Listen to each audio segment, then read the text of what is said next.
You're better off picking up a property now while you guys can. Yeah.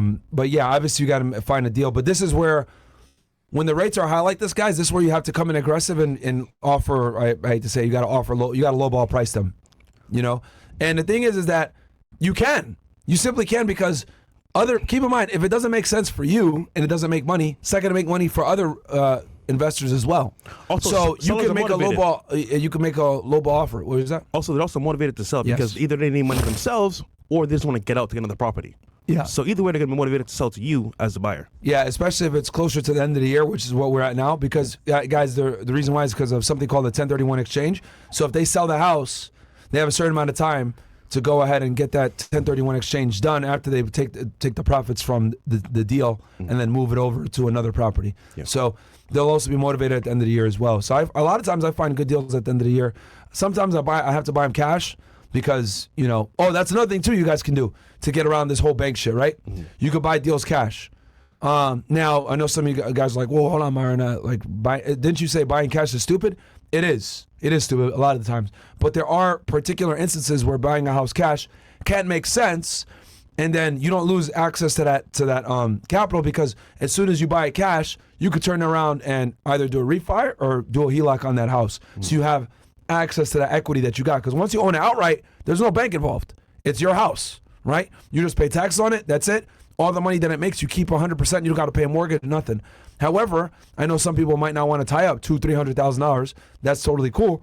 You can go ahead and tie up that money and then go ahead and basically get access to it later. Will you get access to the full $200,000? No, you'll only be able to access maybe $160K, $170K. 150K, but you still have access to a portion of that capital, which I think is still a W, assuming you can't get the house through other means. Because keep in mind, guys, that there are some deals where banks won't give you a loan on the house because maybe it doesn't meet. They're appraised. There's issues with it. They don't want to give a loan. The seller says, I don't want to do a deal with the bank. And I need cash only. Right? They're trying to make it done quickly because cash deals you can get the deal done in like 2 weeks. So there's a multitude of reasons why cash can make more sense. I mean, I'll tell you guys a story. Last year, Last year, right? It was the end of 2022. End of 2022. December, right? Yeah, December. I bought a house in Pompano Beach, right? And I bought it cash. $400,000 was a new build, right? It's a steel house, right? And it won some like awards for fucking like being super wind resistance, whatever. The dude that built it, long story short, the dude that built it was like a developer. He built the house kind of to like show, this is a house that's steel that can resist wind, blah, blah, blah. And it won some awards, etc. Whatever the fuck. It's a 3-bedroom, 2-bath, right? But the issue is that he needed to get rid of it quick because he built it to flex, but it cost him quite a bit of money to build. But he's okay with that because he wanted to report the losses on his taxes. Okay, that's right? Okay. So he wanted to report the losses. So he built it out of pocket, cost him a lot more money to build it than what he was going to sell it for, but he didn't give a fuck because the losses would actually benefit him. Yeah. Older guy. So he was like, look, this is off market, but $400,000. Now, obviously, I grit my teeth. I was like, what the fuck? But it was the end of the year. I said, all right, whatever. I bought it cash, right? For $400K. But now that house is worth $500,000.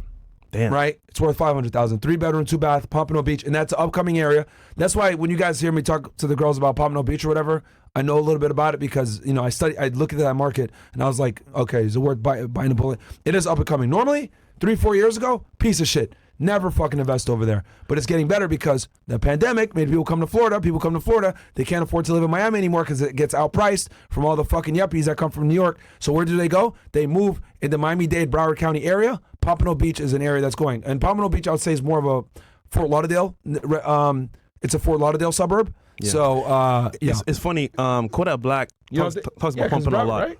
Yeah. Suburb. I mean suburb as in like the major city. I get what you're saying. I get what you're saying. It's the closest major city. Yes. So Kodak talks about Pompano a lot, right? And he's almost like glorifying it as like the hood area. Yeah. But there are some parts of it, yeah. I went on a date by the boardwalk over there in Pompano.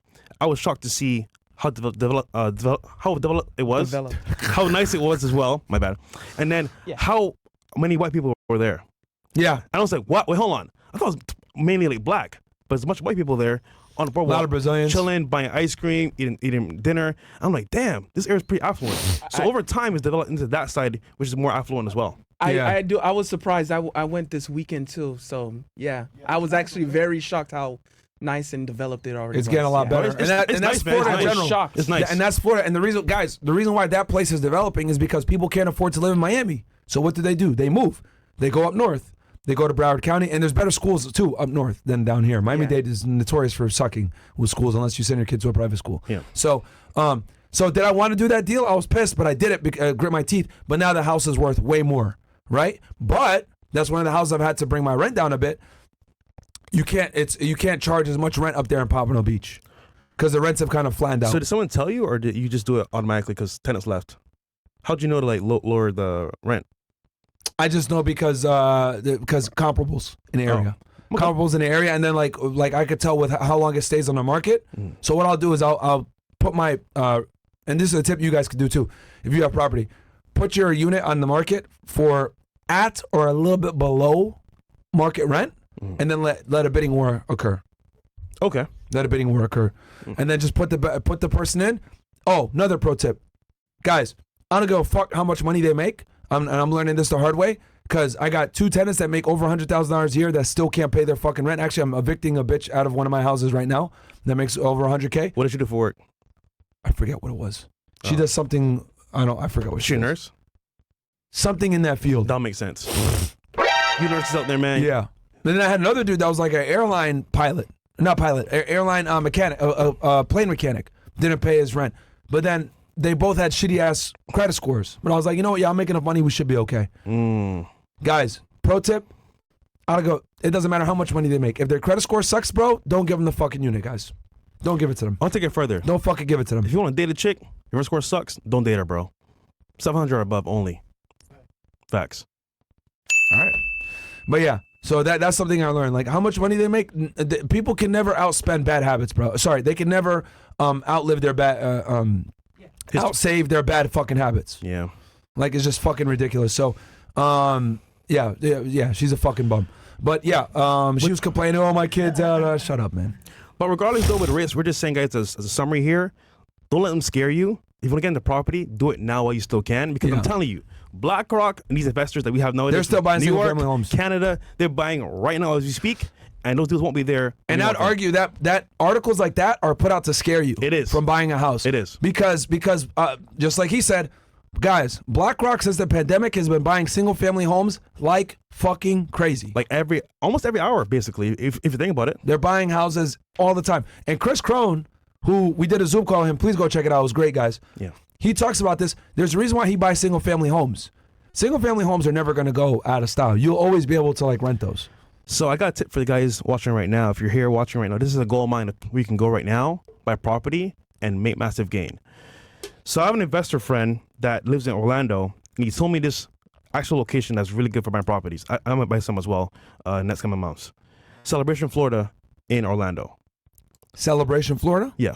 So Okay. that area, any property over there, go on Zillow.com or Redfin, any of those websites, so even single family homes over there have the tendency to go up in value immensely. So buying them now while the market's kind of like a little bit shitty, with a year or two, it'll blow up in value. Just buying it right now. Celebration, Florida. Yeah. Okay. There you guys go. Yep. But yeah, so that house, like I told you guys before, right? So I was mad I grit my teeth. I bought it, but it's worth $500K now. So effectively, if I wanted to, I could do a home, open up a home equity line of credit, or I can do 70, 80K. or I can, and I'd have, or I could do a cash out refinance and pull that money out, get 70, 80% out, and that would give me access to like 500,000. That set 80%. That'd be like 400,000. Damn. Yeah, 70, 80%. 80% would give me like 400K. That's pretty good. So yeah, guys, like that I could have access to. So it does make sense sometimes to buy houses cash, especially when you find a deal like that and the seller he didn't want to do a bank loan. But the problem is people of our generation don't want to buy property nowadays, so they're going to be renters for like a long period of time, bro. Yeah, which is very bad. That's a millennial thing, by the way. Millennials and Gen Zers are notorious for now buying stuff. They Even want though to they rent. make more money than a lot of people from the past, they still believe Their money renting. doesn't go as far. That's Yeah. why, because of inflation. Yeah.